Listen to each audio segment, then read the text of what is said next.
दुर्गा मंडल बल्लारपुर की ओर से आप सभी भक्तगणों का बहुत बहुत स्वागत है। और आज पुनः एक बार विजयादशमी एवं नवरात्रि उत्सव की सबको शुभकामनाएं देते हैं। ये जो हमारा डेको सार्वजनिक दुर्गा मंडल है, ये विगत 54 सालों से यहाँ माता जी की प्रतिमा की स्थापना होती है। और 54 साल से सबसे महत्वपूर्ण बात है कि एक ही घर से एक ही पेंटर के यहाँ से यहाँ पर मूर्ति आती है।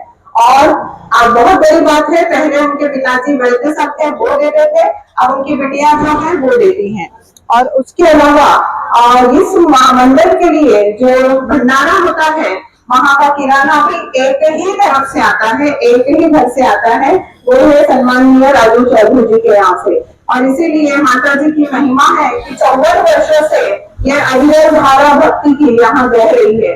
और जब माता जी पधारी है तो सबसे पहले मातृशक्ति को वंदन करते हैं, माता जी के चरणों में प्रणाम करते हैं। और सबसे महत्वपूर्ण चीज है महिला सशक्तिकरण। आज की सबसे महत्वपूर्ण आवश्यकता है महिलाओं का सशक्त होना। और उसके लिए यहाँ आप देखिएगा, सबसे पहली बात है, यहाँ लिखा हुआ है स्टॉप फीमेल फिटिसाइड। आज जैसे ही माता पिता को पता चलता है कि कन्या है, पेट में कन्या है, तो जो बच्चियां होती है उनका गर्भपात कर दिया जाता है, बच्चियों को पेट में ही मार डाला जाता है।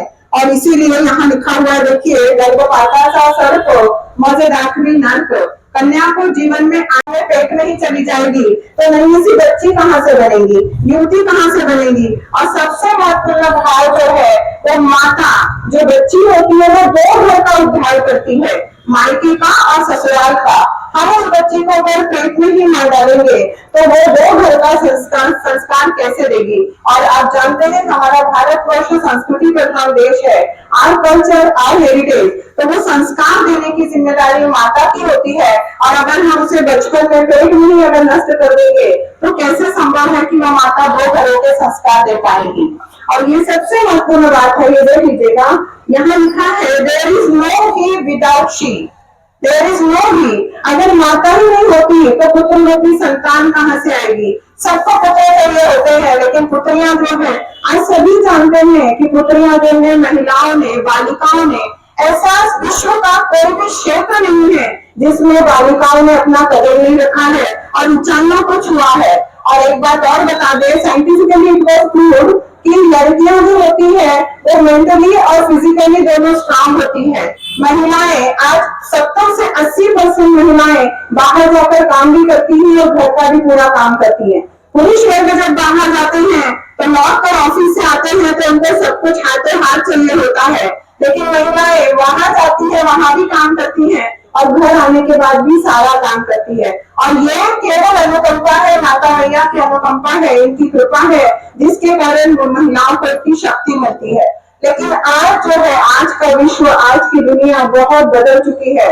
आप सभी जानते हैं इतनी अराजकता फैली हुई है। अभी मणिपुर का कांड अपने सामने है और बहुत सारी बातें हैं। देखिएगा, 3-4 साल की बच्चियां भी जो है, वो 3 से लेकर 4 साल की बच्चियां भी आज सुरक्षित नहीं है। और इसीलिए बच्चियों के लिए सबसे महत्वपूर्ण एक बात कहना चाहेंगे कि इस महीने में एक ड्रेस बच्चियों को कम लेकर दें। अगर हम आर्थिक दृष्टि से इकोनॉमिकली थोड़े कमजोर हैं, अपने बच्ची को एक ड्रेस कम लेकर दें, लेकिन अपने बच्ची को सक्षम बनाएं और उसके लिए उसको कराटे क्लास या बाकी फिजिकल डिफेंसिव मैकेनिज्म के जो भी तरीके हैं उसकी प्रैक्टिस उसे जरूर कराएं। उसके लिए कुछ सेल्फ डिफेंस के टिप्स है फॉर वुमेन, जैसे for example get professional training. Training बहुत जरूरी है बच्चियों को अपनी सुरक्षा खुद करती आनी चाहिए और अपनी बच्चियों को बिल्कुल समझ आना चाहिए कि किसकी निगाहें अच्छी है और किसके भले बुरे का भेद बच्चियों को जानना बहुत आवश्यक है। और बच्चियों को अटैक के लिए तैयार रहना चाहिए। अगर कोई भी अटैक होता है तो डिफेंस के लिए बच्चियों को हमें मेंटली पहले ही प्रिपेयर करके रखना अति आवश्यक है। और बच्चियों को कॉन्फिडेंस लेवल बच्चियों का हाई होना चाहिए, क्योंकि सभी जानते हैं हम अपने बच्चियों को घर में नहीं रख सकते। आज अगर अपनी बच्चियां बाहर जाकर पढ़ेंगी, तभी जाकर कल अपने पैरों पर खड़ी होंगी, तो उन्हें अपना कॉन्फिडेंस लेवल हाई करना ही होता है और उनकी अपनी एक बाउंड्रीज होनी चाहिए। और वो सारे संस्कार हमारी माताएं देती हैं। और इसीलिए ये सारी मातृशक्ति से ही संभव है। और इसीलिए पुनः एक बार कहना चाहेंगे कि सेव द गर्ल चाइल्ड, बच्चियों को बचाना ही नहीं है बल्कि बेटियों को बचाना है, बेटियों को पढ़ाना है, ताकि हमारी ये पीढ़ी ही नहीं अगली पीढ़ी जो है वो भी संबल बने, स्वस्थ बने और संस्कृति प्रधान बने, क्योंकि हमारा भारतवर्ष एक संस्कृति प्रधान देश है। धन्यवाद।